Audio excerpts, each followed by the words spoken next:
இயேசு கிறிஸ்துவின் நாமத்திலே இந்த இரண்டாவது ஆராதனைக்கு வந்திருக்கிற உங்களை அனைவரையும் நான் வாழ்த்துகிறேன். இது கர்த்தர் உண்டு பண்ணின ஒரு நாள். நாம் இதிலே களி கூர்ந்து மகிழ்ச்சியாக இருக்க வேண்டும் என்று வேதம் சொல்லுகிறது, இல்லையா? ஆமாம். அதனால இந்த பரிசுத்தமான ஓய்வு நாளை வேறு எதற்கு நாம் கொடுத்து விடக்கூடாது. அதில் ஆண்டு ரொம்ப கவனம். இதை நித்திய உடன்படிக்கை என்று வேதம் சொல்லுது. அதனால இந்த சண்டே மாத்திரம் நீங்கள் வேற எந்த காரியத்துக்கும் இடம் கொடுக்காம ஃபர்ஸ்ட் காட், முதலாவது தேவ ராஜ்யத்தையும் அவருடைய நீதியும் தேடுங்கள், அப்போது இவைகள் எல்லாம் உனக்கு கூட கொடுக்கப்படும் என்று வேதம் சொல்லுகிறது. ஆமென் சொல்லுங்க. ஸ்தோத்திரம். கர்த்தர் நல்லவர். நாம் இந்த வாக்குத்தத்தமான வசனங்களை தொடர்ந்து தியானம் பண்ணி கொண்டிருக்கிறோம். முதல் வாரத்தில் பார்த்தோம், நம்மை உயர்த்துகிற தேவன் என்று பார்த்தோம். இரண்டாவது, அவருடைய பலத்த கைக்குள்ளாய் நாம் இருக்க வேண்டும் என்று பார்த்தோம்.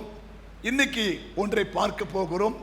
இதை செய்கிற ஒரு ஆண்டவர் அங்கே இருக்கிறார் என்பதை பார்க்கிறோம். எங்க இருக்கிறார்? தேவன். தேவன் இல்லையா? ஏற்ற காலத்தில் தேவன் உங்களை உயர்த்துவார். புரியுதா? அப்போ அவனின்றி ஓர் அணுவும் அசையாது என்று சொல்லுவார்கள். அதற்கு பாத்திரமானவர் யார் தெரியுமா? நம்ம ஆண்டவர் இயேசு மாத்திரம்தான். ஆதியிலே தேவன், ஆதியிலே வார்த்தை இருந்தது, இல்லையா? இல்ல, ஆதியிலே தேவன் வானத்தையும், அதான் முதல் வார்த்தையே. நேற்று ஒரு கமெண்ட்ரி நான் படிச்சு கொண்டிருந்தேன். அந்த ஆசிரியர் சொல்றாரு, வேதத்திலேயே இந்த ஆதியாகமம் முதல் அதிகாரங்களை அது முக்கியமான ஒரு அதிகாரமா. ஏன் தெரியுமா? அதுல மாத்திரம்தான் படைப்பை தேவன் சொல்லி இருக்கிறார். யார் இந்த உலகத்தை படைத்தது, எப்படி படைத்தார், எப்படி உருவாக்கினார், எதை முதல்ல படைத்தார், எதை கடைசியில் படைத்தார் என்ற ஒரு படைப்பின் ஒரு விவரம் பைபிள் இருக்கிற அந்த முதல் அதிகாரத்தில் மாத்திரம்தான் இருக்கு. வேற எந்த புத்தகத்திலும், வேற எந்த மதத்திலும், வேற எந்த மார்க்கத்திலும் இந்த படைப்பின் காரியம் இல்லை. அதுக்காக நாம் தேவனை ஸ்தோத்திரம் பண்ணணும். ஆமா சொல்லுங்க. வேற எந்த மார்க்கத்திலுமே மதத்திலுமே இந்த உலகத்தை யார் படைத்தது, எப்படி படைத்தார், எது முதல்ல உண்டாக்கினார், இந்த உலகம் எப்படி இருந்தது, இல்லையா? இதெல்லாம் எந்த புத்தகத்திலும் இல்லை. பரிசுத்த வேத புத்தகம் மாத்திரமே இது இருக்கிறது. நாம் அதுக்காக ரொம்ப சந்தோஷப்படணும். அதுல முதல் வார்த்தை என்ன தெரியுமா? ஆதியிலே தேவன் வானத்தையும் பூமியும் சிருஷ்டித்தார். இந்த தேவன் என்ற இடத்துல எலோஹிம் என்ற வார்த்தை போடப்பட்டிருக்கு. எபிரேய மொழியில என்ன போட்டிருக்கு? எலோஹிம். எலோஹிம். எலோஹிம் என்றால் திரித்துவத்தின் தேவன், பன்மை உடைய ஒரு தேவன் என்று சரியாய் போடப்பட்டிருக்கிறது. அந்த தேவன் தான் யாத்ராமத்தில் யாவே அல்லது யெகோவா என்று சொல்லப்படுகிற நாமமுடைய ஒரு தேவனாக மாறினார். ஒரே தேவன் தான். ஆமென் சொல்லுங்க. ஹல்லேலூயா. அப்ப தேவன், தேவன் என்றால் எலோஹிம், சிருஷ்டிகர், ஆண்டவர், தெய்வம், இதெல்லாம் அவரை குறிக்கிறது. ஆமென். அப்போ இந்த தேவன் தான் நமக்கு எல்லாமே செய்யக்கூடியவர். எத்தனை பேர் ஒத்துக்கிறீங்க? ஆதியிலிருந்து கடைசி வரைக்கும் நமக்கு செய்யக்கூடிய எல்லா வல்லமையும் அவர் கருத்தாம் இருக்கிறது. புரியுதுங்களா? அதான் இங்க சொல்றாரு, ஏற்ற காலத்திலே தேவன் உங்களை உயர்த்தும்படிக்கு அவருடைய பலத்த கரத்துக்குள்ளாய் அடங்கி இருங்கள். அப்ப யார்தான் உங்களை உயர்த்த முடியும்? யார்தான் உங்களை ஆசீர்வதிக்க முடியும்? 1 சாமுவேல் சொல்றாரு, எந்த மனுஷனையும் உயர்த்தவும் தாழ்த்தவும் அவரால் தான் முடியுமா. 1 சாமுவேல் புத்தகம் 2ஆம் அதிகாரத்தில் நம்ம பார்ப்போம். 6. கர்த்தர் கொல்லுகிறவரும் உயிர்ப்பிக்கிறவருமாய் இருக்கிறார். யார்தான்? கர்த்தர் தான் கொல்றவரு, கர்த்தர் தான் உயிர்ப்பிக்கிறவர். அவரே பாதாளத்தில் இறங்கவும் அதிலிருந்து ஏறவும் பண்ணுகிறவர். வேற யாராலும் முடியாதுங்க. பாதாளத்தில் இறங்குறது யாரு? ஆண்டவர் தான் இல்லையா? பாதாளத்தில் இறங்கி மறுபடியும் ஏறி வர முடியாது, புரியுதா? ஆனா பாதாளத்தில் இறங்கவும் அதிலிருந்து ஏறவும் முடியுமானால் அது நம்முடைய தெய்வத்தால் மாத்திர முடியும். கைத்தட்டுங்க பார்க்கலாம்.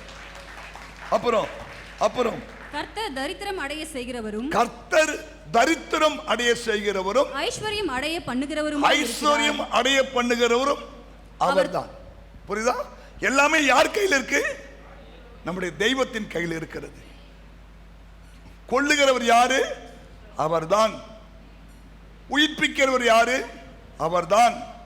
பாதாளத்தில் இறங்குறவர் யாரு? அவர்தான். பாதாளத்தில் ஏறவர் யாரு? அவர்தான். ஆமா சொல்லுங்களேன். தரித்திரம் அடைய செய்கிறவர் யாரு? அவர்தான். ஐஸ்வர்யம் அடைய செய்கிறவர் யாரு? அவர்தான். தாழ்த்துகிறவர் யாரு? அவர்தான். உயர்த்துகிறவர் யாரு? எல்லாமே அவர்தான். கைதட்டி பார்க்கலாம். நீங்கள் எப்படி இருந்தாலும் இது எல்லாமே செய்யக்கூடிய வல்லமை படைத்த ஒரே தெய்வம் அந்த தேவன் மாத்திரமே. புரியுதா? புரியுதா? அதுதான் அந்த தெய்வத்தை நாம் கனப்படுத்த வேண்டும். அந்த தெய்வத்தை நாம் மதிக்க வேண்டும்.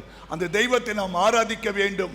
அந்த தெய்வத்தின் மேல அன்பு கூற வேண்டும். அந்த தெய்வத்தை நாம் பிரசித்த பண்ண வேண்டும். அந்த தெய்வத்துக்காக நாம் கொடுக்க வேண்டும். அந்த தெய்வத்தை நாம் அண்டிக் கொள்ள வேண்டும். இதெல்லாம் நம்ம இந்த கடமைங்க. ஏன்? அவர் தான் எல்லாமே செய்ய வல்லவர் இல்லையா? இப்ப பார்த்தோமே 6 காரியம் பார்த்தோமா? 6 காரியம் பார்த்தோமா? இந்த 6 காரியத்துக்கு மேல எல்லாமே செய்ய வல்லவர் அவர்தான். கொள்ளுகிறவர், உயிர்ப்பிக்கிறவர், பாதாளத்தை இறங்குகிறவர், பாதாளத்தை ஏறுகிறவர், தரித்திரம் அடைய செய்கிறவர், ஐஸ்வர்யம் அடைய செய்கிறவர், தாழ்த்துகிறவர், உயர்த்துகிறவர். எல்லாமே அவர் தாங்க. இதுவே நம்புறீங்க இல்ல பாஸ்டர்? அவர் இல்லாம நான் அப்படி ஆயிட்டு சொன்னா அது அது பிசாசு உனக்கு செய்த ஒரு தந்திரம். என்ன பைபிள் சொல்றது? கர்த்தர் வீட்டை கட்டாராகில் அதை கட்டுகிறவன் பிரயாசம் விருதான். கர்த்தர் நகரத்தை காவலர் ஆகில் காவலாளர் விழித்திருக்கிறது விருதா. உண்மைதானே? என்ன சொல்றேன்? பிசாசும் சில பேரை உயர்த்துவான். கசாப் கார் என்ன பண்ணுவாரு? ஆட்டுக்கு நல்லா தீனி போடுவார். கசாப் கடைக்காரர் வந்து சீக்கிரமா அடிக்க மாட்டார் ஆட்டை. ஒரு வாரம் புல்லுகள்லாம் போட்டு கொஞ்சம் கொழுக்கட்சி அடிச்சா ஒரு 10 கிலோ எக்ஸ்ட்ரா தேரும். அதான் பண்றான் பிசாசு. பிசாசு என்ன பண்றான்? கொழுக்கு வைக்கிறான். 5000 கோடிக்கு பண்ணுமா, 10,000 கோடிக்கு பண்ணு, 5000 கோடிக்கு பண்ணு, 25,000 கோடிக்கு பண்ணு இல்லையா? இவங்களுக்கு இவ்வளவு கோடி சொத்து இருக்கு, இவங்களுக்கு இவ்வளவு கோடி சொத்து இருக்கு. எவ்வளவு சொத்து இருந்தாலும் ஏசு இல்லைனா இல்லையா அது வேஸ்ட். எத்தனை ஒத்துக்கிறீங்க? ஆமா சொல்லுங்க. அதனால நம்ம ஏசப்பா அந்த அந்த தேவன் ரொம்ப நல்லவர். ஹல்லேலூயா. காலையில் இந்த வெளிப்பாடு வரல, உனக்கு தான் அந்த வெளிப்பாடு வருது. அப்போ நம்ம ஆண்டவர் எல்லாமே செய்யக்கூடிய அவர் தான் இல்லையா? ஸ்தோத்திரம். இந்த உலகமே அவருடைய கரத்தில் இருக்கிறது. புரியுதா? அப்போ அவர் என்ன பண்றாரு? நம்மளை உயர்த்துகிறவர் நல்ல தெய்வம். ஆமேன். புரியுதா? அல்ல இந்த தெய்வத்தினுடைய அந்த குணாதிசயங்கள் நம்ம இன்னும் அறிஞ்சிக்கணும். பைபிள் சொல்லுது, கிறிஸ்துவை குறித்து அறிகிற அறிவினால தான் உனக்கு கிருபையும் சமாதானம் உண்டாகுமா. புரியுதா? உங்களுக்கு எப்போ கிருபை சமாதானம் உண்டாகுனா இந்த தேவனை குறித்த அறிவு உனக்குள்ள வரணும். இந்த தேவனை குறித்த அறிவு உனக்குள்ள வரலன்னா உனக்கு கிருபையும் கிடைக்காது, சமாதானம் கிடைக்காது. வாசியமா 1-2 பேதுரு 1ஆம் அதிகாரம் 2ஆம் வசனம் 3ஆம் வசனம். தேவனையும் நம்முடைய கர்த்தராகிய இயேசுவையும் தேவனையும் நம்முடைய கர்த்தராகிய இயேசு கிறிஸ்துவையும் அறிகிற அறிவினால தான் உங்களுக்கு கிருபையும் சமாதானமும் பெருகும். எப்போ உனக்கு சமாதானம் பெருகும்? எத்தனை பேர் வீட்டில் சமாதானம் பெருகி இருக்கு? சமாதானம் எப்படி பாஸ்டர் இருக்கும்? நிறைய வீட்டில் சமாதானமே இல்லை. இங்க சொல்றாரு பெருகுன்னு சொல்றாரு. எப்போ? தேவனையும் கர்த்தராகிய இயேசுவையும் அறிகிற அறிவு உனக்கு இருந்துச்சுன்னா உங்க வீட்டில் சமாதானமும் கிருபையும் பெருக ஆரம்பிக்குமா. அடுத்த வசனம் சொல்றாரு, தம்முடைய மகிமையினாலும் காருண்யத்தினாலும் நம்மை அழைத்தவரை அறிகிற அறிவினாலே ஜீவனுக்கும் தேவ பக்திக்கும் வேண்டிய யாவற்றையும் அவருடைய திவ்ய வல்லமையானது நமக்கு தந்தளிதும் அன்றி. கைத்தட்டுங்க பார்க்கலாம். இப்படிதான் கைத்தட்டுறதா? நீ கைத்தட்ட பார்த்து அவனுக்கு கொடுப்பாரு ஆண்டவர்.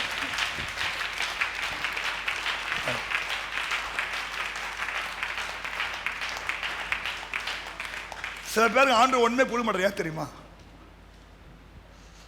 மனுஷன் முகத்தை தான் பார்ப்பான். ஆண்டவர் யார் பார்ப்பாரு? உன்னை பார்த்துட்டு பாரு. நீ அதுக்கு பாத்திரமா இருக்கியா, நன்றியா இருக்கியான்னு பார்ப்பாரு. நன்றியா இருந்துச்சிக்கோ இல்லையா? சொல்லுவாங்களா பழமொழி, எரியிற கொல்லியை இழுத்துட்டான், கொதிக்கிற ஓலை சொல்லுங்க அடங்கணுமா எரியணுமா? எரியணும் பாஸ்டர். அப்போ என்ன பண்ணும்? உற்சாகமா இருக்கணும். ஏசப்பாவை அறிகிற அறிவில இல்லையா, உனக்கு இம்மைக்கும் ஜீவனுக்கும் தேவ பக்தியும் வேண்டிய யாவற்றையும் அவருடைய திவ்ய வல்லமையானது நமக்கு தந்திருக்குதுங்க. கைத்தட்டுங்க. அதனால இந்த தெய்வத்தை நீ அறியணும், நிறைய பைபிள் வாசிக்கணும். நிறைய பைபிள் வாசி. படிக்க உனக்கு அந்த தேவனை குறித்த அறிகிற அறிவு பெருகும் போது உங்க வாழ்க்கையில அவருடைய வல்லமையானது உனக்கு எல்லாவற்றையும் உனக்கு சேர்த்து கொடுக்க ஆரம்பிக்கும். ஆமென். சரி, நம்ம தேவன் யாருன்னு நான் காலைல சொன்னேன். காலைல 2 பாயிண்ட் தான் சொன்னேன். உங்களுக்கு அடுத்த 2 பாயிண்ட் தான் சொல்றேன். அவர் நல்லவர். எத்தனை பேர் நீங்க உங்க தேவன் நல்லவன் சொல்றீங்க? வாசிக்கலாம். மத்தேயு எழுதின புஸ்தகம் 19வது அதிகாரம் 17வது வசனம். அதற்கு அவர் நீ என்னை நல்லவன் என்று சொல்வாய். இயேசு சொல்றார், நீ என்னை நல்லவன் என்று சொல்ல வேண்டாம். தேவன் ஒருவர் தவிர நல்லவன் ஒருவனும் இல்லையே. நீ ஜீவனில் பிரவேசிக்க விரும்பினால் கற்பனைகளை கைக்கொள் என்றார். போதும். இயேசு கிறிஸ்து ஒரு வாலிபன் என்று ஒரு இடத்துல சொல்றாரு, இன்னொரு ஒரு நியாயாதிபதி என்று சொல்லுகிறார். எப்படி ஒரு வாலிபன் இவன் வந்து இயேசுவை கேட்கிறான், ஆண்டவரே நித்திய ஜீவனை பெற வேண்டும், நான் என்ன செய்ய வேண்டும்? அவன் முதல்ல சொல்றான், நீ நல்லவர் இல்லையா? இயேசுவோட என்ன நல்லவன் சொல்லாதப்பா, பிதா ஒருவர் தவிர நல்லவன் உலகத்தில் யாருமே இங்க எத்தனை நல்லவங்க சொல்ல கை வைத்துங்க. நல்லவன் பாஸ்டர் ஏங்க தமிழுக்கு இங்க நல்லவங்களாம் கை வைத்துங்க. இங்க நல்லவங்களாம் கை வைத்துங்க. ஏங்க நல்லவங்க இல்ல. சோ இயேசுவோட நீ என்னை நல்லவன் என்று சொல்லாத அப்படின்னா இயேசுவை சொல்றாரு என்ன நல்லவனு. யார் ஒருத்தர் நல்லவர்? தேவன் ஒருவரே நல்லவர். கை தட்டுங்க பார்க்கலாம். நம்ம தேவன் நல்லவர், அவர் நல்லவர். எத்தனை பேருக்கு தேவன் நல்லவராகவே இருக்கிறார்? யாருக்கு நல்லவர் தெரியுமா? அவரு சங்கீதம் 73:1 சொல்லுது, சுத்த இருதயமுள்ள இஸ்ரவேலருக்கு தேவன் நல்லவராகவே இருப்பார். யாருக்கு நல்லவர் போட்டிருக்கா? சங்கீதம் 73:1. சங்கீதம் 73:1. சுத்த இருதயமுள்ளவர்களாகிய இஸ்ரவேலருக்கு தேவன் நல்லவராகவே இருக்கிறார். சில பேருக்கு தேவன் கெட்டவராகவே இருக்கிறார். ஏன்? எத்தனை பேர் தேவன் நல்லவன் ஒத்துக்கிறீங்க?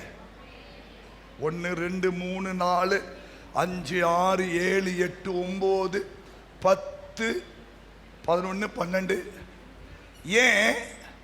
உனக்கு என்ன இல்லை? உனக்கு சுத்த இறுதி இருந்துச்சுன்னா உனக்கு இயேசப்பன் நல்லவரா இருப்பார். எத்தனை பேரு பாரும் தந்தையை என் உள்ளத்தை யாருமே காணா உள் அலங்கோலத்தை மனம் நொந்து நான் மருளுகிறேன், பரிசுத்தம் கெஞ்சுகிறேன். எதுவே சொல்ல முடியும்? பாரும் தந்தையே என் உள்ளத்தை. எதுவுமே அப்படி தைரியம் சொல்ல முடியும்? பாருங்க ஆண்டு என் உள்ளத்தை யாருமே காணா உள்ள அலங்கோலம் மனம் நொந்து நான் மருளுகிறேன். யாருக்கு ஆண்டவர் நல்லவராக இருப்பார்? சுத்த இருதயம் இருக்கணும். ஆமா, எத்தனை பேர் சுத்த இருதயம் இருக்கு? சொல்ல மாட்டேன் பாஸ்டர், ஆண்டவர் என்ன அடிச்சு விடுவார் பாஸ்டர்,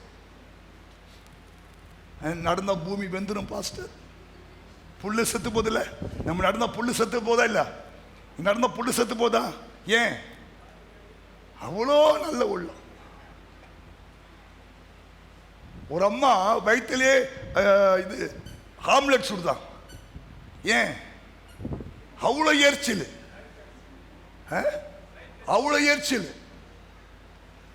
ஆம்லெட் வேவுதுன்னா எவ்வளோ எரிச்சல் உள்ள வயிற்றில் ஒரு ஆம்லெட் எவ்வளோ வயிற்று எரிச்சல் இருக்கும். அப்போ உங்களுக்கு இயேசு நல்லவராக இருப்பாரா? ஒரு ஐயா ஒரு ஜெபமானார் ஆண்டுட்ட, ஆண்டவரே நான் உங்களை பார்க்கணும், உங்களை பார்க்கணும், உங்களை பார்க்கணும், உங்களை பார்க்க. கவனிங்க கவனிங்க, இப்போ என்ன பாருங்க, உங்களை பார்க்கணும் பார்க்கணும் ஜெபமானாரா. ஆண்டவருடைய விண்ணப்பத்தை கேட்டு இறங்கி வந்துட்டாரா? என்னப்பா செய்யணும்? ஆசீர்வதிங்க ஆண்டவரே. ஆசீர்வாதம் இல்லாமல் இருக்கிற ஆண்டவரே, சரி நான் உன்னை ஆசீர்வதிக்கிறேன், ஆனால் ஒரு கண்டிஷன் சொல்லுங்க ஆண்டவரே. உன்னை ஆசீர்வதிக்க மாதிரியே பகுதூடுக்காரன் நான் ஆசீர்வதிப்பேன். உன்னை ஆசீர்வதிக்க மாதிரியே பகுதூடுக்காரனை நான் உனக்கு 2 கார் கொடுத்தா அவனுக்கு 2 காரு, உனக்கு 2 ஏக்கர்னா அவனுக்கு 2 ஏக்கர். நான் கொஞ்சம் யோசித்து நாளைக்கு சொல்கிறேன் ஆண்டவரே சொல்லிட்டான். சரிப்பா நான் நாளைக்கு வரேன்னு சொல்லிட்டு போயிட்டார். இவர் ராத்திரிலாம் யோசிக்கிறான், என்ன கேட்கலாம் ஆண்டவர்கிட்ட. என்ன மறுநாள் ஆண்டவர் வந்தார், என்னப்பா டிசைட் பண்ணிட்டியா? ஆமாம். என்னப்பா எனக்கு இந்த ஒரு கண்ணு நொல்லையா போயினா ஆண்டவர். ஏன்? அவனுக்கு என்ன ஜபம், என்ன வேண்டுது. ஏசு என்ன கற்றுக் கொடுத்தாரு? உன்னை ஒரு கன்னத்தில் அடித்தால் மறு கன்னத்தை உன்னை போல பிறனையும். இதாங்க ஏசப்பாவுடைய ஸ்பெஷாலிட்டி. வேற எந்த மார்க்கத்தை சொல்ல, உன்னை நீ நேசிப்பற மாதிரி பிறனையும் நேசிப்பாயாக. ஆமா, ஆனா நீங்க எத்தனை அப்படி ஜெபம் பண்றீங்க? எனக்கு ஒரு கண்ணு போனா கூட பரவாயில்ல ஆண்டவரே, பகுத்து விட்டுக்காரனுக்கு 2 கண்ணு நான் இன்னும் அவுஞ்சு போயிடணும். அப்போ உனக்கு ஆண்டவர் நல்லவரா இருப்பாரா? பைபிள் சுத்த இருதயம் உள்ள இஸ்ரவேலருக்கு உங்க இருதயம் சுத்தமா இருந்தா நீ யோசிச்சாவே ஆண்டு கொடுத்துருவாருங்க. ஆமா சொல்லுங்க. அதனால கோயிலுக்கு வரோம், நம்ம இருதயத்தை சுத்தமாக்கினே இருக்கணும். வேத வசனங்களை வச்சு ஏசப்பா ரத்தத்தினால, அவருடைய வார்த்தையினால, அபிஷேகத்தினால, பசுத்தாவினால ஆண்டவரே என்னை சுத்திகரியும், என்னை சுத்திகரியும், என்னை சுத்திகரியும், என்னை சுத்திகரியும், சுத்திகரியும். உங்க இருதயம் சுத்தமாயிட்டா இயேசு உங்களுக்கு நல்லவராகவே மாறிவிடுவார். ஆமென் சொல்லுங்க. ஹல்லேலூயா. அப்ப இந்த வாரம் இந்த தேவன் உங்களுக்கு நல்லவராக வெளிப்பட வேண்டும் என்று விரும்புகிறார். ஆமென். நல்லவரா இருக்கணுமா? நல்லவரா இருக்கணுமா? நல்லவரா இருந்தா என்னங்க செய்வாரு? இயேசு சரி உங்களுடைய ரொம்ப நல்லவர், என்ன செய்வார்? உங்களுடைய ரொம்ப நல்லவர் என்ன செய்வார்? சொல்லு பீலா. பிரியாணி வாங்கி கொடுப்பாரா?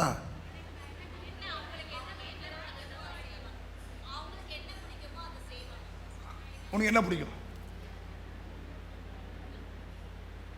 சொல்லு. அதான் நீ நினைச்சபடி அவர் வாங்கி தருவாரா? அவனை கடவுளா? முடிஞ்ச ரொம்ப நல்லவர். எப்படி?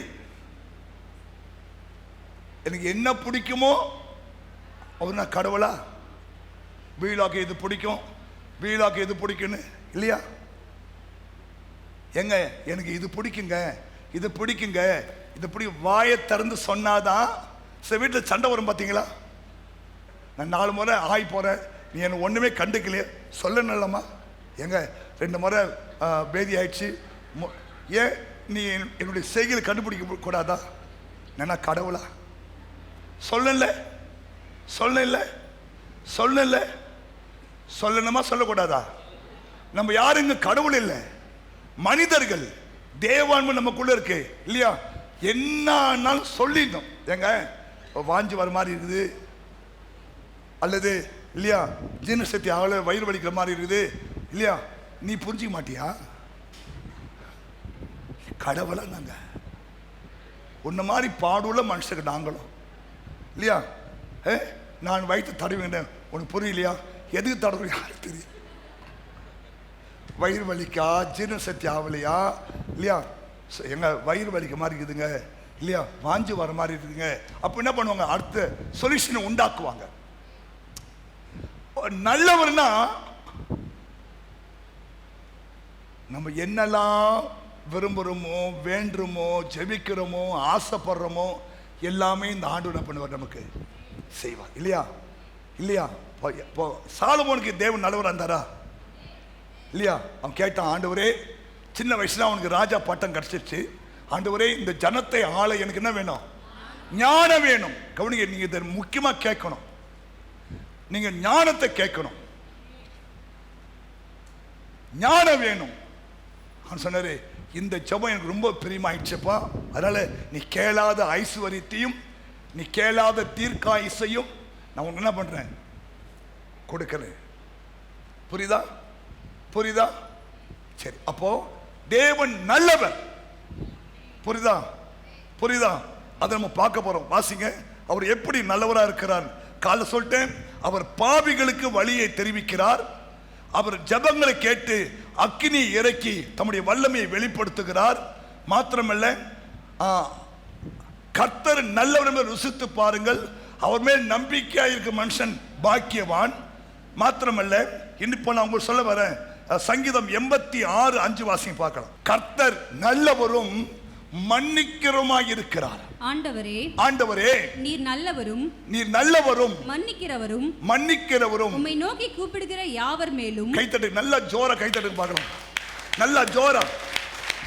உனக்கு இந்த வார்த்தை நிறைவேறும். கவனிங்க, ஆண்டவரே, நீ நல்லவரும் மன்னிக்கிறவரும் உம்மை நோக்கி கூப்பிடுகிற யாவர் மேலும் கிருபை மிகுந்தவருமாய் இருக்கிறீர். ஆமா, நல்லவரா? ரெண்டாவது என்ன? நம்மை மன்னிக்கிறவர். கவனிங்க, தேவன் நம்முடைய பாவங்களை மன்னிக்கவில்லை என்றால் நாம் என்னைக்கோ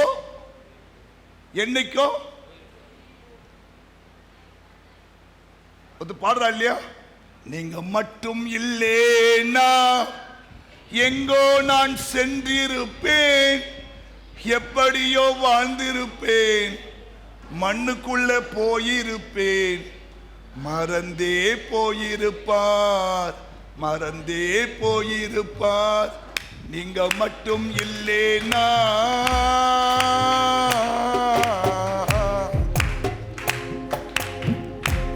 மட்டும் இல்லேனா எங்கோ நான் எப்படியோ வாழ்ந்திருப்பேன், மண்ணுக்குள்ள போயிருப்பேன், மறந்தே. அப்போ அவர் மட்டும் இல்லைன்னா, மன்னிக்கலன்னா, பைபிள் சொல்லுது 103ஆம் சங்கீதத்தில், அவர் உன் அக்கிரமத்தெல்லாம் மன்னித்து உன் நோயெல்லாம் குணமாக்கி உன் புராணனை அழிவுக்கு விலக்கி மீட்டு உன்னை இரக்கத்தினாலும் கிருபினாலும் முடிசூட்டி நன்மையால் உன் வாயை திருப்தியாக்கி கழுகுக்கு சமமாய் உன் வயது திரும்ப வாழ வைத்து போல் ஆகிறது. சரி, இப்போ நான் இயேசுவை ஏற்றுக்கொண்ட பிறகு நான் எந்த பாவமே செய்யல பாஸ்டர்ன்றவங்களும் கைவெத்துங்க. நான் இயேசுவை ஏற்றுக்கொண்ட பிறகு நான் எந்த பாவமும் செய்யல பாஸ்டர், ஒரு எறும்பு கூட துரோகம் பண்ணல பாஸ்டர், அப்படி சொல்ற மாதிரி கை வழித்தாங்களே. இயேசுவை ஏற்றுக்கொண்ட பிறகு அப்போ நம்ம பாவிதான். ஆனாலும் இயேசு நம்முடைய பாவங்களை மன்னித்து இருக்கிறார் இல்லையா? நம்ம பாவிதான், நம் பாவத்தை இயேசு அதான் அவர் நல்லவரும் நம்மை மன்னிக்கிறவர். இயேசப்பா மாத்திரம் மன்னிக்கலனா பாவத்தின் சம்பளம் மரணம், பாவம் செய்கிற ஆத்மா சாகும், பாவம் உங்க வாசப்படியில படுத்திருக்கும் இல்லையா? அக்கிரமத்தினாலும் நம்ம மரித்து போயிருப்போம் இல்லையா? போட்டிருக்கு இல்லையா? எபேசியர் 2ஆம் அதிகாரத்தில் அக்கிரமத்தினாலும்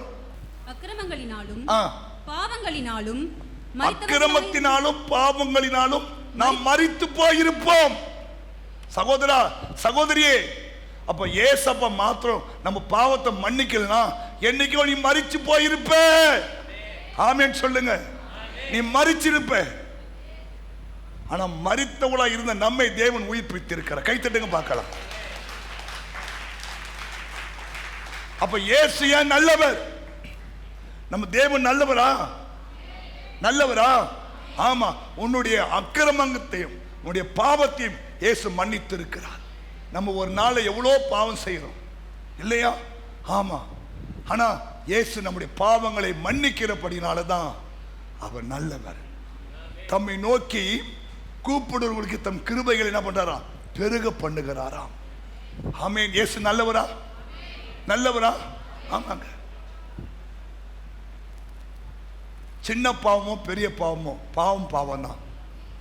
பாவத்துக்கு உயிர் இருக்கிறது. ஆமென் சொல்லுங்க. பாவத்துக்கு தண்டனை இருக்கிறது. புரியுதா? பாவத்துக்கு என்ன இருக்கு? தண்டனை இருக்கு. அதுதான் நீர்வாசம். தன் பாவங்களை மறைக்கிறவன் அவைகளை அறிக்கை செய்து விட்டு நீ உனக்கு இரக்கம் கிடைக்கும். பாவம் உன்னை பின்தொடரும். தெரியுமா? நீ செய்யற பாவம் என்ன பண்ணும்? பின்தொடரும். எப்ப அந்த பாவத்துக்கு நீ தெய்வத்தை மன்னிப்பு கேட்கிறியோ அந்த பாவம் உன்னை பின்தொடராது. புரியுதா? அப்ப நம்ம ஆண்டவர் யாரு? பாவங்களை மன்னிக்கிறவர். நல்லவரா? நல்லவரா? இந்த உலகத்துல பாவத்தை மன்னிக்கிறதுக்கு எந்த தெய்வம் இல்லைங்க. பாவத்தை மன்னிக்க எந்த தெய்வம் கிடையாது. இயேசு கிறிஸ்து ஒருவர் தான் நம்முடைய பாவங்களை மன்னிக்க முடியும். ஆமென் சொல்லுங்க. ஏன்னா அவர் பேர் என்ன? அவருக்கு இயேசு என்று பெயரிடுவார்கள். அவர் தம் ஜனங்களின் பாவங்களை நீக்கி ரட்சிப்பார். உண்மைதானே? இயேசு என்றால் என்ன? இயேசு என்றால் என்ன? தமது ஜனங்களின் பாவங்களை நீக்கி ரட்சிக்கிறவர். புரிஞ்சிட்டீங்களா? புரிஞ்சிட்டா? அதனால்தான் நீ எவ்வளவு பெரிய பாவம் செஞ்சா கூட இயேசு கிட்ட ஒரு பெண்ணை விபச்சாரம் செய்த ஒரு பெண்ணை கொண்டு வந்து விட்டார்கள். அந்த நாட்களில் விபச்சாரம் செய்தால் கல்லால் அடித்து கொலை செய்ய வேண்டும். அந்த பெண்ணை பிடித்து விட்டார்கள். இயேசுவிடம் கொண்டு வந்துட்டாங்க. இயேசுவே, இவள் விபச்சாரம் பண்ணும்போது கையுமையுமாய் பிடித்து விட்டோம். மோசையின் சட்டப்படி இவளை கல்லெறிந்து கொள்ள வேண்டும் என்று பெரிய பெரிய கல்லை கொண்டு வந்துட்டாங்க. இயேசு தரையில் எழுதி கொண்டே இருக்கிறார். இயேசுவே சொல்லும், இயேசுவே சொல்லும், இயேசுவே சொல்லும். இயேசு சொன்னாரு, உங்களில் எவன் ஒருவன் பாவம் செய்யலையோ முதல் கல்லை எடுத்து அடின்னு சொன்னாரு. எல்லாரும் கல்லை போட்டு போய் நின்றான். இயேசு சொன்னாரு, நானும் உன்னை நியாயம் தீர்க்கல, இனி பாவம் செய்யாத. இனி பாவம் செய்யாத. அதாங்க இயேசு. கை தட்டுங்க பார்க்கலாம். அதான் இயேசு. இனி பாவம் செய்யாத, இனி பாவம் செய்யாத. ஏன்னா பாவம் உங்க வீட்டு வாசப்படியில் படுத்திருக்கோம். நீ என்ன சம்பாதிச்சாலும் சரி, வீட்டில் ஒரு விருத்தி வராது, வீட்டில் ஒரு ஆசீர்வாதம் வராது இல்லையா? சமாதானம் வராது, சந்தோஷம் வராது, சுகம் வராது இல்லையா? ஏன்னா பாவம் உன் வீட்டு வாசப்படியில் படுத்திருக்கும். ஆனா நம்ம ஆண்டவர் இயேசு நம்முடைய பாவங்களை மன்னிக்க வந்தார் இல்லையா? இயேசுவே, நான் செய்த பாவத்தை மன்னிச்சிருங்கப்பான்னு நீ மனம் கசந்து இயேசப்பாடு ஜெபம் பண்ணும்போது நீ எவ்வளவு பெரிய பாவம் செய்தாலும் இயேசு மன்னிப்பார். ஆனா இனி பாவம் செய்யக்கூடாது. புரியுதா? இனி பாவம் செய்யக்கூடாது. புரியுதா இல்லையா? புரியுதா இல்லையா? அப்ப அவர் நல்லவரா? நல்லவரா? நல்லவரா? அந்த விபச்சார பொண்ணு என்ன சொல்லியிருப்பா இல்லையா? கடைசி வரைக்கும் அந்த ஏசப்பா பின்னாடியே சுத்தி ஒரு ஊழியம் செஞ்சிருப்பா. ஆமே, இவ்வளவு நல்ல தெய்வத்தை நான் பார்க்கவே இல்லையே. ஆமா, நம்ம ஆராதிக்கிற ஆண்டவர் ரொம்ப நல்லவர். சமயம் எதிர்பார்த்த நன்மைகள் உனக்கு கிடைக்காம இருக்கலாம், உன் ஜெபம் கேட்கப்படாம இருக்கலாம், அல்லது நீ விரும்பின காரியங்கள் கிடைக்காம இருக்கலாம். ஆனா இயேசு நல்லவர். ஹல்லேலூயா. ஏற்ற காலத்தில் தேவன் உன்னை உயர்த்துவார். தெரியுமா? உன்னை உயர்த்துவார். ஆனா இனி சொல்றாரு, உன்னை மன்னிக்கிற, உன் பாவங்களை மன்னித்து உன் ஜெபங்களுக்கு கிருபைகளை கொடுக்கிறவர். ஆமென். மாத்திரமல்ல, இன்னொன்னு வாசிக்கிற சங்கீதம் 119:68. அவர் நல்லவரும் நன்மை செய்கிற தேவன். தேவரீர் நல்லவரும் நல்லவரும் நன்மை செய்கிறவருமாய் இருக்கிறீர். உம்முடைய பிரமாணங்களை எனக்கு போதியும். கவனிங்க, நிமிர்ந்து உட்கார். அவர் நல்லவர். ஏன் தெரியுமா? நன்மை செய்கிறவர். அவர் தீமை செய்ய மாட்டார். ஏமா, அவர் உனக்கு தீமை செய்ய மாட்டார்.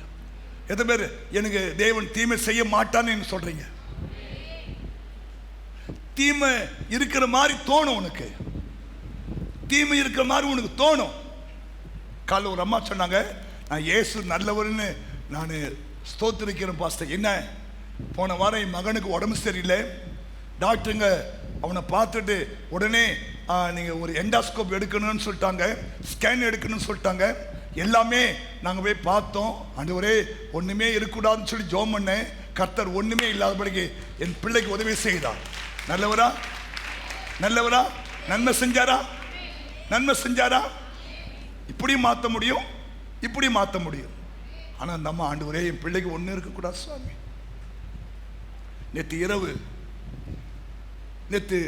நேற்றே சாயங்காலம் நம்ம சபைக்கு ஒரு அப்பாவுக்கு உடம்பு சரியில்லை, ஹார்ட் அட்டாக்னு சொல்லிட்டு இங்கே ஹாஸ்பிட்டல் சேர்த்தாங்க. அவருக்கு 3 பிளாக் இருக்குது. உடனே அவருக்கு ஆப்ரேஷன் பண்ண சொல்லிட்டு எஸ்ஆர்எம் கொண்டு போயிட்டாங்க. எஸ்ஆர்எம் ஸ்பெஷாலிட்டியில் போய் உடனே ஆப்ரேஷன் பண்ணிட்டாங்க. உடனே பண்ணிட்டாங்க. 3 லட்சம் ரூபாய் ஆயிடுச்சு. ஆனால் நைட் சொல்கிறாங்க அவருக்கு மூச்சு திணறல் ஏற்பட்டு விட்டதுன்னு சொல்லி. நாங்கள் ஜெபம் பண்ணோம், எசப்பா தயவா இந்த அப்பாவுக்கு இறங்க மாண்டவரே, கிருபையாக இறங்குன்னு சொல்லி ஜெபம் பண்ணோம். காலை 8 மணிக்கு சொன்னோம், பரவாயில்ல பாஸ்டர் நல்லா இருக்கிறாரு. நல்லவரா? நன்மை செஞ்சாரா?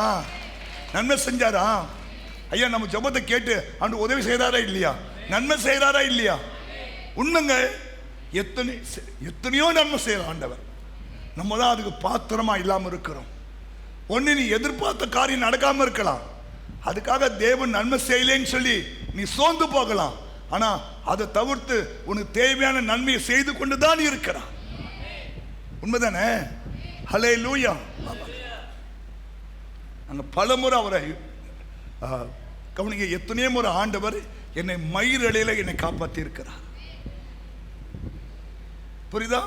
நான் நின்று தோத்திரம், ஆண்டவரே இந்த மயிரலையில என்னை காப்பாற்றினீங்க சுவாமி. உங்களுக்கு அப்படி அனுபவம் வந்திருக்கா? உங்களுக்கு அந்த அனுபவம் வந்திருக்கா? பல சமயம் ஆண்டவர் என்னை மயிரலையில என்னை காப்பாற்றி இருக்கிறார். அதுக்கு காரணம் அந்த தெய்வம் என்ன செய்த ஒரு நன்மை தான் இல்லையா? நம்ம வாழ்க்கையில குடும்பத்தில் எத்தனையோ முறை தெய்வம் நம்மளை அந்த மயிரலையில காப்பாற்றி இருப்பார். அதுதான் தெய்வம் செய்யற நன்மை இல்லையா? எனக்கு என்ன நன்மை செஞ்சான்னு கேட்கறல இல்லையா? நீங்கள் நிர்மூலம் ஆகாம இருப்பது அவருடைய கிருபை, தெரியுமா? இல்லையா? உலகத்தானுக்கு வர மாதிரியே நமக்கும் வரும் என்று வேதம் சொல்லுகிறது. ஆனா வந்தாலும் இல்லையா, ஏசப்பா உம்மை விட்டா யாரும் இல்லை, ஏசையா உம்மை விட யாரும் இல்லை, ஏசப்பா. நன்மை செய்கிறவரா? சரி, நாகும் 1:7 சொல்லுது, இக்கட்டு நாளில் நமக்கு அரணான கோட்டை. நாகும் 1:7 எடுத்துக்கொள்ளுங்களேன். நாகும் பழைய ஏற்பாட்டில் நாகும் 1:7. கர்த்தர் நல்லவர், கர்த்தர் நல்லவர், இக்கட்டு நாளில் அரணான கோட்டை தம்மை நம்புகிறவர்களை அறிந்திருக்கிறார். ஹலோ, நீ அவரை நம்புறியா? உன்னை அவர் அறிவார், உன்னை அறிந்திருக்கிறார். என்ன நல்ல வார்த்தை பாருங்க. தம்மை நம்புகிறவர்களை அவர் அறிந்திருக்கிறார். ஆமென். என்ன உன்னை தெரியும் சொன்னா எப்படின்னு அர்த்தம்? அப்போ உங்க ஃபுல் ஹிஸ்டரி எனக்கு தெரியும் அர்த்தம். உங்களை அறிந்திருக்கிறேன்னு அர்த்தம். ஐ நோன்னு என்ன அர்த்தம்? தெரியும் எனக்கு. அப்படின்னா என்ன? உங்களுடைய ஹிஸ்டரி அவர் அறிஞ்சிருக்கிறது அர்த்தம். இப்படிப்பட்ட ஒரு தெய்வத்தை நீ பார்த்துருப்ப உலகத்தில். அவர் உன்னை அறிந்திருக்கிறார், அவர் உன்னை அறிந்திருக்கிறார். இப்போ நீங்கள் வந்து உட்கார்ந்துருக்கீங்களே, என்ன பிரச்சனை யாருக்கு தெரியும்? ஆனால் அவர் உன்னை அறிந்திருக்கிறார், அவர் உங்களை அறிந்திருக்கிறார். புரியுதா? அவர் இக்கட்டு நாளில் உனக்கு அரணான கோட்டை வர. புரியுதுங்களா? இக்கட்டு எப்போ வரும் தெரியாது, ஆனா எப்ப இக்கட்டு வந்தாலும் அவருடைய சுத்தி வந்துடுவார் ஆண்டவர். கை தட்டுங்களேன்.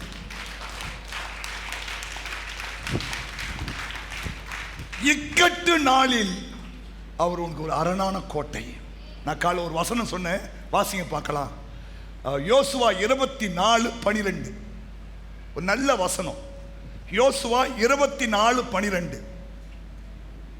எமோரியரின் 2 ராஜாக்களையும் எமோரியரின் 2 ராஜாக்களையும் உங்கள் பட்டயத்தாலும் உங்கள் வில்லாலும் நீங்கள் துரத்தவில்லை. நான் உங்களுக்கு முன்பாக குளவிகளை அனுப்பினேன். நான் உங்களுக்கு முன்பாக குளவிகளை அனுப்பினேன். அவைகள் அவர்களை உங்கள் முன்னின்று துரத்திவிட்டது. என்ன அழகான வார்த்தை பாத்தீங்களா? எமோரியரின் 2 ராஜாக்களையும் உங்கள் பட்டயத்தாலும் உங்கள் வில்லாலும் நீங்கள் துரத்தவில்லை. என்ன சொல்றாரு? ரொம்ப பீத்திக்காதப்பா, நீங்க துரத்தல, நான் தான் என்ன பண்ண, குளவிகளை அனுப்பினேன். என்னதான் அனுப்புறாரு ஆண்டவர்? குளவிகளை அனுப்பி அவர்களை உங்கள் முன்னின்று துரத்தி விட்டேன். கைத்தட்டுங்க பார்க்கலாம். என்ன தெய்வம் நம்ம தெய்வம்! உங்கள் சத்துருக்களை நான் குளவி வச்சு அனுப்புறேன். அல்லேலூயா. புரியுதா? பாம்பு வச்சு அனுப்புவார் ஆண்டவர். நண்டு பறக்க வரும் பாருங்க, மலைப்பாம்பு வரும் பாருங்களேன், சரியான நேரத்துக்கு பாம்பு கொத்தும் பாருங்களேன். யார யார? உன் எதிரிகளை, உன் சத்துருக்களை. இல்லையா? தோத்திரம்.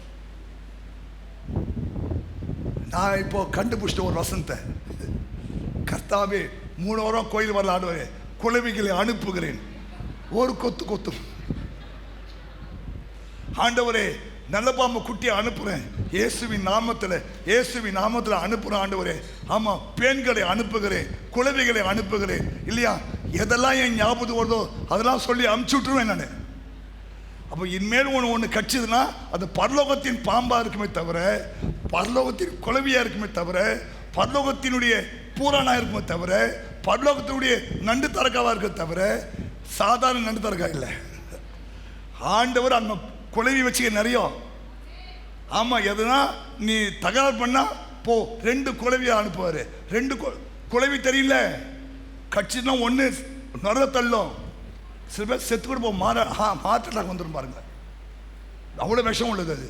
அப்போ ஆண்டவர் கையில் என்ன இருக்குது? குளவிகள் இருக்கிறது. யாராவது உனக்கு விரோதமாக வந்துட்டான்னு வச்சுக்கோ, ஜோம் பண்ணிடு, அவர் பார்த்துக்குவார். சொல்லுவாங்க, நேற்று திடீர்னு பாம்பு வந்துச்சுங்க எங்கள் வீட்டுக்குள்ள, அப்போ ஆண்டவரே அமுச்சுக்கலான்னு அர்த்தம். இல்லையா? உன் சத்துருக்கள் ஒன்றுமில்லாமல் போய்விடுவார்கள். புரியுதா இல்லையா? வசனம் தாங்க, அது மாறாது. இன்னைக்கு அந்த வசனம் உனக்கு செயல்படும், இன்னைக்கு அந்த வார்த்தை உனக்கு செயல்படும். ஏன் சொல்றேன்னு தெரியுமா? கர்த்தர் நமக்காக யுத்தம் பண்ணுவார். ஒரு நல்ல தெய்வம், அவர் நல்லவர். ஆமென். இக்கட்டு நாளிலே உனக்கு அரணான கோட்டையா இருப்பார். தம்மை நம்புகிறவர்களை அவர் அறிந்திருக்கிறார். ஏமா, இங்க வந்தது யாராலும் சரி, உன்னை தேவன் அறிந்திருக்கிறார். உன்னை தேவன் அறிந்திருக்கிறார். கஷ்டப்படாத, உன்னை தேவன் அறிந்திருக்கிறார். ஏற்ற காலத்தை தேவன் உன்னை உயர்த்துவார். உன்னை தேவன் அறிந்திருக்கிறார். உன் இருதயத்தை தேவன் அறிந்திருக்கிறார். உன் உள்ளத்தை தேவன் அறிந்திருக்கிறார். உன்னை ஏற்ற காலத்தை தேவன் சொல்லு, வாய் தர, ஏற்ற காலத்து தேவன் என்னை சோம்பன். அடுத்த காரியம் உங்களுக்கு புதுசா ஒரு வார்த்தை சொல்ல போறேன். நம் தேவன் யார்? வாசிக்கலாம். லூக்கா 18ஆம் அதிகாரம் 7வது வசனம். லூக்கா 18:7. நம்ம தேவன் அந்தப்படியே தேவன் தம்மை நோக்கி இரவும் பகலும் கூப்பிடுகிறவர்களுக்கு தம்மால் தெரிந்து கொள்ளப்பட்டவர்களின் விஷயத்திலே நீடிய பொறுமை உள்ளவராய் இருந்து அவர்களுக்கு நியாயம் செய்யாமல் இருப்பாரோ, சீக்கிரத்திலே அவர்களுக்கு நியாயம் கைதட்டு பார்க்கலாம். நல்லா கைதட்டுங்க.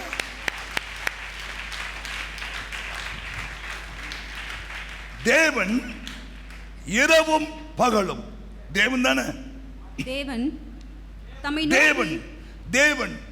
தம்மை நோக்கி இரவும் பகலும் கூப்பிடுகிற தம்மால் தெரிந்து கொள்ளப்பட்ட விஷயத்திலே நீடிய பொறுமை உள்ளவராய் இருந்து அவர்களுக்கு நியாயம் செய்வார். சொல்லுங்க, நியாயம் செய்வார். அதை சீக்கிரத்தை செய்வார். கைத்தட்டுங்க. அதான் நம்ம தேவன். நம்ம தேவன் யாரு? உனக்கு நியாயம் செய்வான். நம்ம தேவன் ஒரு நாள் அநீதி செய்ய மாட்டார். லஞ்சம் வாங்கிட்டு கண்டுக்காம போக மாட்டார் ஆண்டவர், இல்லையா? உள்ளதை உள்ளதென்றும் இல்லதை இல்லதென்றும் செய்கிற ஆண்டவர் உனக்கு நியாயம் செய்வார். ஹல்லேலூயா. இந்த சம்பவம் நல்லாவே தெரியும். ஒரு ஏழை விதவை, அவளுக்கு ஒரு நியாயம்.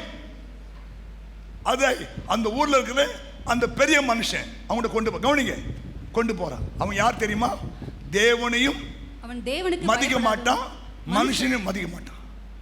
அம்மா, இந்த ரெண்டு இருக்கிற உனக்கு. மனுஷனையும் மதிக்க மாட்டான். நீ மனுஷனை மதிக்க முன்னாடி பரவாயில்ல, தெய்வத்தை மதி. சில பேர் ரெண்டு பேரையும் மதிக்க மாட்டான் பாருங்க. தேவனை மதிக்காம போற நேரத்தை சொல்ல பார்க்கலாம். நீங்க தேவனை மதிக்கிறதுக்கு என்ன காரணம்? எப்படி எப்படி எப்படி வெளிப்படுத்துவீங்க? மனுஷனை மதிக்கலன்னு அர்த்தம் என்னை பார்த்தா கண்டுக்காம போயின்னு இருப்பேன். அப்போ நீ என்னை மதிக்கலன்னு அர்த்தம். என்னை பார்த்தா ஐயா தோத்தனை ஏன்னா என்னை மதிக்கன்னு அர்த்தம். என்னை பார்த்து ஒன்றுமே இல்லை இல்லையா போயிருந்தா நீ என்னை மதிக்கலன்னு அர்த்தம். இப்போ நீ தேவனை மதிக்கலன்னு எப்படி தெரியும்? சொல்லுங்க சொல்லுங்க சொல்லுங்க சொல்லுங்க. நீங்க தேவனை மதிக்கலன்னா எப்படி? என்ன எப்படி இறங்கி வந்துட்டுமா?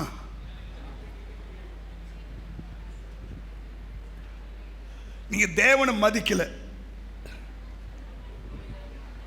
எப்படி வெளிப்படுத்துவீங்க? ஜபம். சரி, நீங்க தேவனை மதிக்கலாம் எப்படின்னு அர்த்தம்? சபைக்கு வர மாட்டீங்க, சரிங்க, துதிக்க மாட்டீங்க,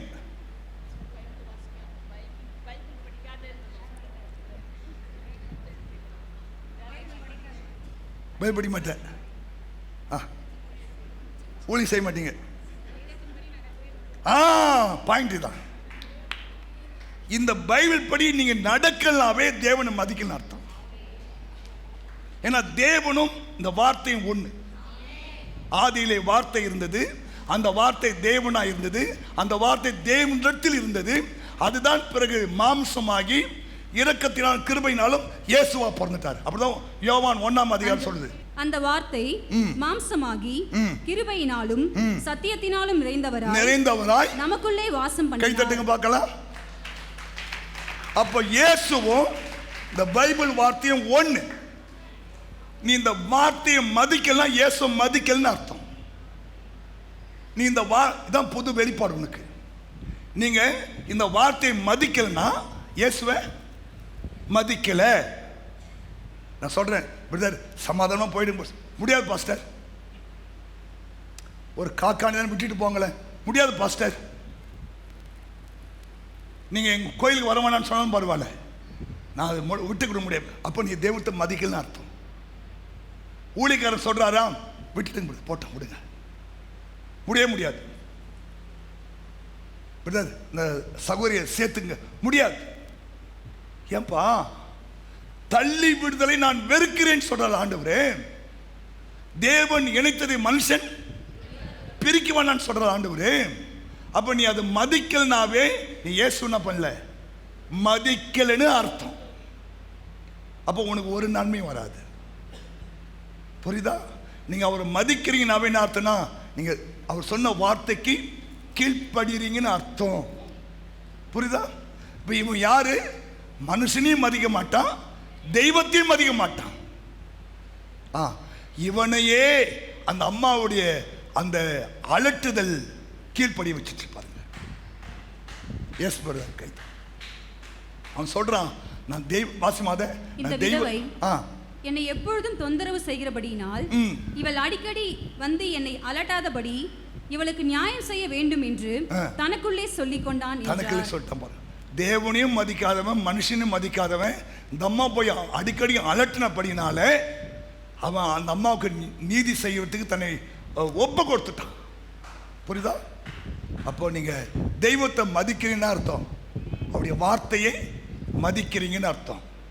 என்ன மதிக்கிறீங்கன்னு அர்த்தம்? என் வார்த்தையை நீங்க மதிக்கிறீங்கன்னு அர்த்தம். என்ன மதிக்கலன்னு அர்த்தம். அட போய, நீ ஒன்று சொல்ற, அதெல்லாம் ஒன்றும் பண்ண முடியாது. நான் 10 தான் வருவேன்.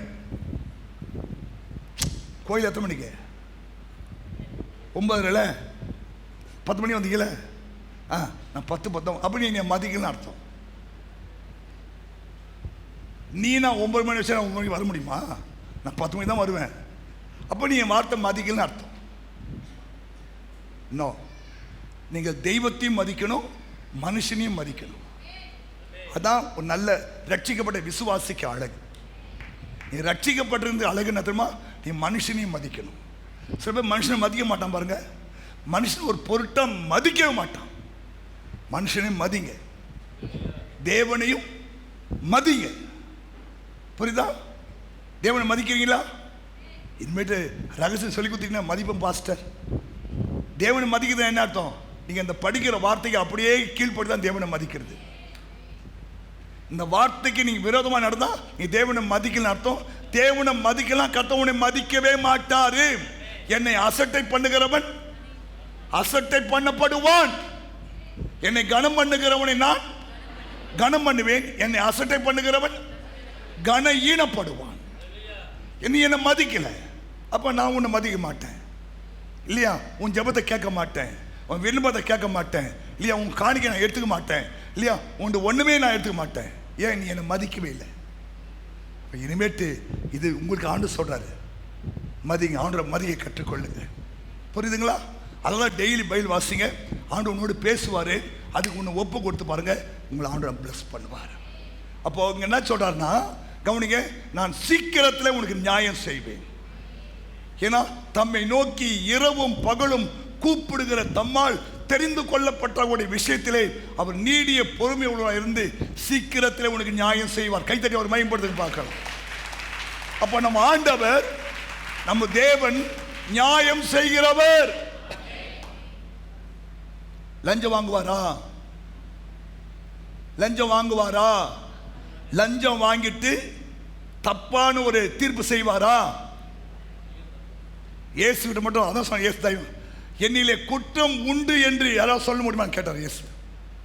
இந்த உலகத்தில் வேற யாரையும் இந்த வார்த்தையை சொல்லி சொல்ல முடியாது. ஆமென் சொல்லுங்க இல்லையா?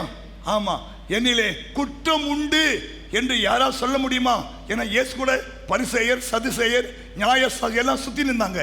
ஆனா இயேசு கிட்ட ஒரு குற்றத்தை யாரும் காண முடியல. அதான் இயேசு, அதான் இயேசு. இப்போ என் கூட சில குற்றத்தை கண்டுபிடிச்சிடுவீங்க. பாஸ்டர், அன்னைக்கு பார்த்தேன் நீங்க அந்த சாராய கடை பார்த்து நின்றுந்தீங்க. எப்பா ஒரு விசுவாசி பார்த்து நின்றுந்தா. அன்னைக்கு பார்த்தேன் நீங்க அந்த கணபதி ஸ்டாலில் வந்து போண்டா முக்கி நின்றீங்க. ஏதோ ஆசைப்பட்டப்பா, ஒரு போண்டா சாப்பிட ஆசைப்பட்டப்பா. என்கிட்ட நீ குற்றத்தை கண்டுபிடிச்சிடலாம். ஆனா ஏசப்பா கிட்ட ஒரு அதுதான் ஒரு குற்றமும் செய்யாத ஒரே ஒரு தெய்வம் இயேசு மட்டும்தான். அது இயேசு மட்டும்தான். ஒரு குற்றம் கூட செய்யாத ஒரு தெய்வம். ஏன் நம்ம இயேசு ரொம்ப நல்லவர். இந்த உலகத்தில் எத்தனையோ தெய்வங்கள் இருக்கு, ஆனா ஒரு குற்றம் கூட சொல்ல முடியாத ஒரு தெய்வம் உண்டானால், சாகும்போது கூட தாகமா இருக்கிறேன்னு சொல்லும் போது அவன் கடற்காலானை போதில தோய்த்து இயேசு நீட்டினா, அப்போது அவர் நம்ம சாகும்போது கூட அவர் தப்பு பண்ணவே இல்லை. அந்த காடியை வேணான்ட்டார் ஆண்டவர். ஏன்? வாழ்ந்து காட்டினவர், வாழ்ந்து காட்டினவர் நம்ம ஆண்டவர். அவர் சொல்றாரு, நான் உனக்கு நியாயம் செய்வேன், நான் உனக்கு நியாயம் செய்வேன். உலகம் உனக்கு அநியாயம் செய்யும், குடும்பம் உனக்கு அநியாயம் செய்யும், சுற்றத்தை அவங்க அநியாயம் செய்வாங்க, ஏன் நண்பர் கூட உனக்கு அநியாயம் பண்ணுவாங்க. ஆனால் இந்த தெய்வம் இயேசு உனக்கு நியாயம் செய்வார், நியாயம் செய்வார். ஒரு வசனத்தை நம்ம வாசிக்கலாமா? மணி ஆயிடுச்சு, வாசிங்க பார்க்கலாம். லூக்கா 11ஆம் அதிகாரம் 42வது வசனம். பரிசேயரே, உங்களுக்கு ஐயோ, நீங்கள் ஒர்த்தலாம், மறிக்கொழுந்து முதலிய சகலவித பூண்டுகளிலும் தசமபாகம் கொடுத்து நியாயத்தையும் தேவ அன்பையும் விட்டு விடுகிறீர்கள். இவைகளையும் செய்ய வேண்டும், அவைகளையும் விடாதிருக்க வேண்டும், விடாதிருக்க வேண்டும். 42. ஹல்லேலூயா. நியாயம், நியாயம். ஆமென் சொல்லுங்க. 1 கொரிந்தியர் 4:4 வாசிக்கலாம். 1 கொரிந்தியர் 4:4 வாசிக்கலாம். எபேசியர் 6:1 வாசிக்கலாம். என்னிடத்தில் நான் யாதொரு குற்றத்தையும் அறியேன், ஆகிலும் அதனாலே நான் நீதிமானாகிறது இல்லை, என்னை நியாயம் விசாரிக்கிறவர் கர்த்தர். சொல்றாரு பவுல், என்னிடத்தில் நான் யாதொரு குற்றத்தையும் அறியேன், ஆனா நான் நீதிமான் இல்லை, என்னை நியாயம் விசாரிக்க ஒருத்தர் இருக்கிறார். சில சமயம் நம்ம தெரியும், நான் எந்த தப்பும் பண்ணலைங்க, நான் என்ன குற்றம் பண்ணல, ரைட், ரொம்ப சந்தோஷம். ஆனா நியாயம் தீர்க்கிறவர் தேவன் தானே. எபேசியர் 6:1 நியாயம். பிள்ளைகளே, உங்கள் பெற்றாருக்கு கர்த்தருக்குள் கீழ்ப்படிங்கள், இது நியாயம். பிள்ளைகளே, உங்கள் பெற்றோருக்கு கர்த்தருக்குள் கீழ்ப்படியுங்கள். எது நியாயம்? பெற்றோருக்கு கீழ்ப்படிவது நியாயம். இது முதலாம் கற்பனை போட்டிருக்கு பைபிள்ல. பிள்ளைகளே, உங்கள் பெற்றாருக்கு கர்த்தருக்குள் கீழ்ப்படி, இது நியாயம். ஆமென் சொல்லுங்களேன். அப்போ நம்ம ஆண்டவர் நியாயத்தை எதிர்பார்க்கிற ஆண்டவர். உங்க பக்கம் நியாயம் இருந்துச்சுன்னா கர்த்தர் சீக்கிரத்தை உனக்கு அற்புதம் செய்வார். தம்மை நோக்கி இரவும் பகலும் கூப்பிடுகிற விஷயத்துல அவர் நீடிய பொறுமையா இருந்து சீக்கிரமா, ஆனா அதுல அநியாயம் இருக்கக்கூடாது, அக்கிரமம் இருக்கக்கூடாது, தவறு இருக்கக்கூடாது, நியாயம் இருக்க வேண்டும். அப்பதான் தெய்வம் உன் பக்கத்துல உன் பட்சத்தில் நின்று உனக்கு உதவி செய்ய முடியும்.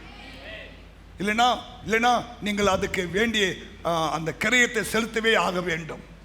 ஆமென் சொல்லுங்க. உங்க பக்கம் நியாயம் இருக்கணும், அது அநியாயம் இருக்கக்கூடாது. ஆமென். இப்போ ஒரு இந்த பொருள் 10 ரூபா, நீ எவ்வளவு விற்ப? இது 10 ரூபா. மெட்ராஸ்ல அங்கிருந்து வரத்துக்கு ஒரு 2 ரூபாய் சார்ஜ், கடையில் வைக்கிறது ஒரு 5 ரூபா விற்றா நியாயம், 20 ரூபாய் விற்றா கொஞ்சம் அநியாயம். அரிசியில கல்லு சேர்த்தா அது அநியாயம், ரவையில சர்க்கரை சேர்த்தா அது அநியாயம் இல்லையா? உன் லாபத்துக்காக, உன்னுடைய காரியத்துக்காக நீங்க அதிகமா செஞ்சிடக்கூடாது. உன் மனசாட்சி சொல்லும், இது 10 ரூபா, 2 ரூபா லாரி சார்ஜ், கடையில் வச்சு 3 ரூபா, 5 ரூபா எடுத்துமாப்பா தோத்துறோம். இது நியாயம். கடவுளை பிளஸ் பண்ணுவார். அவன் கையிட்டு செய்கிற எல்லா வேலைகளையும் அவர் ஆசீர்வதிப்பார். நியாயம் அநியாயம் நமக்கு நல்லா தெரியும். உன் பக்கம் நியாயமா இருந்தாச்சுன்னா கர்த்தர் உன் பக்கமா நிற்பார் ஆண்டவர். உன் பக்கத்தில் அநியாயம் இருந்தா தேவன் பக்கம் நிற்க மாட்டாரு இல்லையா? நியாயத்தின் பக்கமே நிற்பாரு. ஆமா சொல்லுங்க. அப்ப என்னன்னா, நாம் எதை செய்தாலும் நாம் ஆண்டவர் நியாயத்தின் ஆண்டவர், நியாயம் செய்கிற ஆண்டவர் இல்லையா? ஸ்தோத்திரம். குற்றமற்ற ஒரு ஆண்டவர் இல்லையா? அநீதி செய்கிற ஆண்டவர் கிடையாது. பொய் உரையாத தெய்வன் போட்டு பைபிள்ல பொய் சொல்ல மாட்டாரு. உள்ளதை உள்ளதென்றும் இல்லதை இல்லதென்றும் செய்கிற ஆண்டவர், நியாயம் செய்கிற ஆண்டவர். அவராண்ட பட்சாபாதம் கிடையாது. ஆமே இல்லையா? தப்புனா தப்பு தான், புரியுதா? அது பனிஷ்மெண்ட்னா பனிஷ்மெண்ட் தான். புரியுதா? அநியாயம் போகக்கூடாது. உனக்கு உள்ளவே தெரியும், இது நம்ம அநியாயம் செய்யறோம், நம்ம அநியாயமா பண்றோம், அநியாயம் போறோம், உனக்கே தெரிஞ்சா அதை விட்டுடு. கர்த்தரை நம்பி நன்மை செய். நீ தேசத்திலே குடியிருந்து நன்மையை பெறுவாய் என்று வேதம் சொல்லுகிறது. நன்மை செய். ஹல்லேலூயா. ரொம்ப அநியாயம் வேண்டாம். ஆனா உங்க 5 அப்பம் 2 மீனை தேவன் 5000 பேர் சாப்பிட்டு மீந்து போகும்படியாய் 12 கூட எடுக்க அவர் உதவி செய்வார். கை தட்டுங்க. உண்மையாயிரு, நியாயமாய் செய். உனக்கு சீக்கிரமா நியாயம் செய்வார் ஆண்டவர், அற்புதம் செய்வார். ஆமா சொல்லுங்க இல்லையா? ஒருவேளை போஜனத்துக்காக உங்கள் சேஷ்ட புத்திர பாகத்தை வித்துடாதீங்க. ஒருவேளை போஜனத்துக்காக இல்லையா, ஒரு ஒரு ஒரு காரியத்துக்காக தேவன் கொடுத்த மகா பெரிய ரட்சிப்பை இழந்துடாதீங்க. புரியுதா? புரியுதா? புரியுதா? எஸ். கடைசி ஒன்று சொல்லி முடிச்சிடறேன். 2 கொரிந்தியர் 9 அதிகாரம் 10. ஏந்து நிக்கலாமா? நின்று கேட்கலாமா? விதைக்கிறவனுக்கு விதையையும் விதைக்கிறவனுக்கு விதையையும் புசிக்கிறதற்கு ஆகாரத்தையும் அளிக்கிறவர் உங்களுக்கு விதையை அளித்து அதை பெருக பண்ணி உங்கள் நீதியின் விளைச்சலை வர்த்திக்க செய்வார். Praise God. கடைசியா ஒன்று சொல்றேன், உங்கள் விளைச்சலை வர்த்திக்க செய்வார் இந்த தேவன். உங்க விளைச்சல் என்ன? உங்க தொழிலா இருக்கலாம், உங்க வியாபாரமா இருக்கலாம், உங்களுடைய பயிரா இருக்கலாம், உங்களுடைய எதுவாக இருந்தாலும் அதை தேவன் என்ன பண்ணுவாரா? வர்த்திக்க செய்வார். அதான் தேவன். ஏன்னா அப்படி ஆசை என்ன தெரியுமா? வாசிக்கலாமா? ஆதியாகமம் புஸ்தகத்தில், ஆதியாகமம் 1ஆம் அதிகாரம்.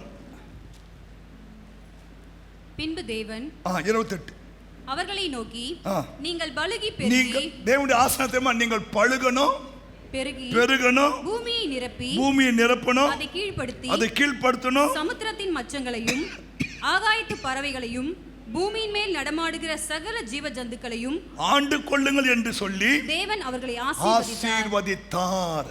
அப்ப தெய்வத்தின் ஆசை என்ன? தம் பிள்ளைகள், தான் படைத்த பிள்ளைகள் இல்லையா? ஆதாம் ஏவாளுக்கு ஆண்டு இதை சொல்றாரு. அப்ப இது உனக்கு சொல்றாரு, நம்மளா இல்லையா? பிந்தின ஆதாமாகிய இயேசுவின் பிள்ளைகள் இல்லையா? என்ன சொல்றாரு? நீங்கள் பழுகணும், பெருகணும், பூமியை நிரப்பணும், அதை கீழ்ப்படுத்தணும், சமுத்திரத்தின் மச்சங்களையும் ஆளணும், ஆசீர்வதிக்கப்படணும். நம்ம ஆண்டு ஆசை என்ன? ஆசை. அதான் சொல்றாரு, உன்னுடைய விளைச்சலை வர்த்திக்க பண்ணுவார். ஆமென். இதே வார்த்தையை 2 கொரிந்தியர் 9ஆம் அதிகாரம் சொல்றாரு, விதைக்கிறவனுக்கு விதையையும் புசிக்கிறதுக்கு ஆகாரத்தை கொடுக்கிற தேவன், விதைக்கிறவனுக்கு விதையையும் புசிக்கிறதற்கு ஆகாரத்தையும் அளிக்கிறவர் உங்களுக்கு விதையை அளித்து அதை பெருக பண்ணி உங்கள் நீதியின் விளைச்சலை வர்த்திக்க செய்வார். Praise God. அப்ப நம்ம தேவன் யாரு? உங்களை பெருக செய்கிறவர், உங்களை வர்த்திக்க பண்ணுகிறவர். நீங்க இப்படியே இருப்பது இல்லை, உங்களை பழுகி பெருகி பூமியை நிரப்பி இல்லையா எல்லாவற்றையும் ஆண்டு கொள்ளுகிற அதிகாரத்தை கொடுத்து உங்களை ஆசீர்வதிக்கிற தெய்வம் நம்முடைய ஆண்டவர். அதான் நம்முடைய தேவனுடைய ஸ்பெஷாலிட்டி. சிறியவனை புலிந்து எடுத்து எளியவனை குப்பையிலிருந்து உயர்த்துகிறவர், அவனை பிரபுக்களோடும் ராஜாக்களோடு கூட அமர பண்ற ஆண்டவர். ஆமென் சொல்லுங்க. ஹல்லேலூயா. புரியுதா? அதனால நான் சொல்றேன் உங்களுக்கு, இந்த தேவன் என்றென்றும் உள்ள சதா காலமும் நமது தேவன். மரண பரியந்து நம்மை எல்லாம் கண்ணு முடிச்சோம் பண்ணுவோம். நம்முடைய தேவன் நல்லவர், மன்னிக்கிறவர், நம்முடைய ஜெபங்களை கேட்கிறவர், நமக்கு நன்மைகளை செய்கிறவர், இக்கட்டு காலத்திலே அரணான கோட்டையாய் இருக்கிறவர், நம்மை அறிந்திருக்கிற ஒரு ஆண்டவர். மாத்திரமல்ல, இரவும் பகலும் தம்மை நோக்கி கூப்பிடுகிறவருடைய விஷயத்திலே நியாயம் செய்கிறவர். நம் ஆண்டவர் நியாயம் செய்வார். ஆமா, இன்னைக்கு அது நடக்காம இருக்கலாம், ஆனா ஒரு நாள் வரும், தேவன் உனக்காக நியாயம் செய்வதை நீங்கள் அறிவீர்கள்.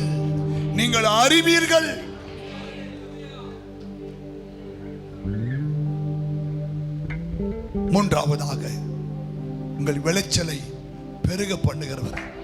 நீங்க இப்படியே இருக்க மாட்டீங்க. கர்த்தர் உன் கையின் பிரயாசங்களை ஆசீர்வதிப்பார், கர்த்தர் உங்க தொழிலை ஆசீர்வதிப்பார், கர்த்தர் உங்களுடைய நன்மைகளை ஆசீர்வதிப்பார், உங்கள் பிள்ளைகளை ஆசீர்வதிப்பார் இல்லையா? நீங்கள் வர்த்திக்கப்படுவீர்கள். உங்கள் விளைச்சலை தேவன் வர்த்திக்க பண்ணுவார் இல்லையா? நிச்சயமாய் புசிக்கிறதுக்கு ஆகாரத்தை கொடுக்கிற ஆண்டவர் இல்லையா? விதையை கொடுக்கிற ஆண்டவர். உங்கள் விளைச்சலை அவர் வர்த்திக்க பண்ணுவார், உங்களை ஆசீர்வதிப்பார். நீங்கள் பழுகி பெருகி இந்த பூமியை நிரப்பி அதை ஆண்டு கொள்வீர்கள். தேவன் அவர்களை ஆசீர்வதித்தார். கை உயர்த்தி நீ ஆசீர்வதிங்கப்பா. ஏன்னா உன்னை ஆசீர்வதிக்கிற தேவன் அவர். ஏற்ற காலத்திலே தேவன் உங்களை உயர்த்துவார். சகோதரா, சகோதரியே, நீ கஷ்டப்படாத இல்லையா? உனக்கு ஒரு காலம் இருக்கிறது. அந்த காலத்தில் தேவன் உன்னை ஆசீர்வதிப்பார், உன்னை உயர்த்துவார், உன்னை கனப்படுத்துவார், உன்னை ஹானர் பண்ணுவார், உன் தலையை எண்ணெயால் அபிஷேகம் பண்ணுவார், உன் பாத்திரம் நிரம்பி வழியும். உன் சத்துருக்களுக்கு முன்பாக தேவன் உனக்கு ஒரு பந்தியை ஆயத்தப்படுத்தி உன் எல்லையை பெரிதாக்குவார். கை உயர்த்தி கை ஜெபம் பண்ணலாமா? ஜெபம் பண்ணலாம். பிதாவே, உம்முடைய குமாரன் இயேசுவின் நாமத்தில் உமக்கு நன்றி அப்பா. எங்கள் தேவன் யார்? எங்கள் தேவன் யார்? உலகத்தில் எத்தனையோ தெய்வங்கள் இருந்தாலும் நாங்கள் ஆராதிக்கிற எங்கள் ஆண்டவர் நன்மை செய்கிறவர், மன்னிக்கிறவர், இக்கட்டு காலத்திலே அரணான கோட்டையாய் இருக்கிறவர், எங்களை அறிந்திருக்கிறவர், எங்களுக்கு நியாயம் செய்கிறவர், எங்களை வர்த்திக்க பண்ணுகிறவர். அப்பா உமக்கு ஸ்தோத்திரம். இந்த அருமையான பிள்ளைகளையும் குடும்பத்தையும் என் ஆண்டவர் அப்படி செய்ய வேண்டுமா? நான் ஜெபிக்கிறேன். ஆண்டவரே, ஆண்டவரே, இந்த பிள்ளைகளை ஆசீர்வதியப்பா. இவங்க சத்துருக்களுக்கு முன்பாக இவங்க தலையை உங்களுடைய எண்ணெயால் அபிஷேகம் பண்ணுங்க ஆண்டவரே. அபிஷேகம் பண்ணுங்க ஆண்டவரே. அபிஷேகம் பண்ணுங்க அப்பா. அபிஷேகம் பண்ணுங்க ஆண்டவரே. அப்பா ஸ்தோத்திரம்.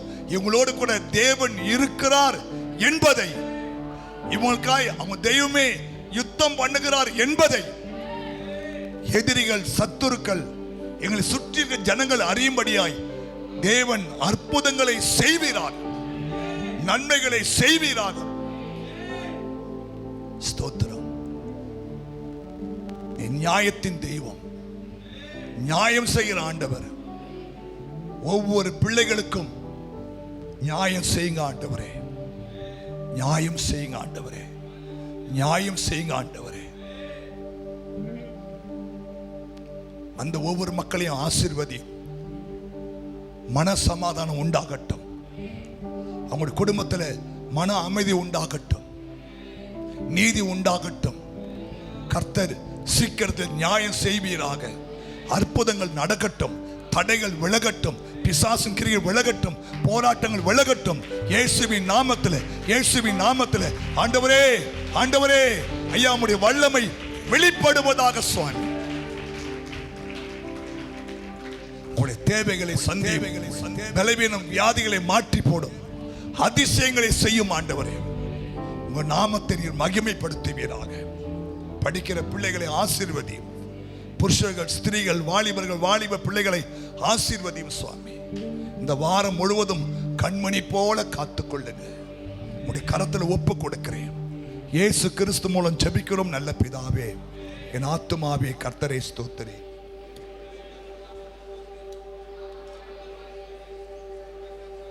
நம்முடைய பிதாவாகிய தேவனுடைய அன்பும் கர்த்தராகிய இயேசு கிறிஸ்துவின் கிருபையும் பரிசுத்த ஆவியானுடைய ஐக்கியமும் இப்போதும் எப்போதும் சதா காலமும் உடைய வருகை மட்டும் இருந்து நம்மை காத்துக்கொள்வாராக.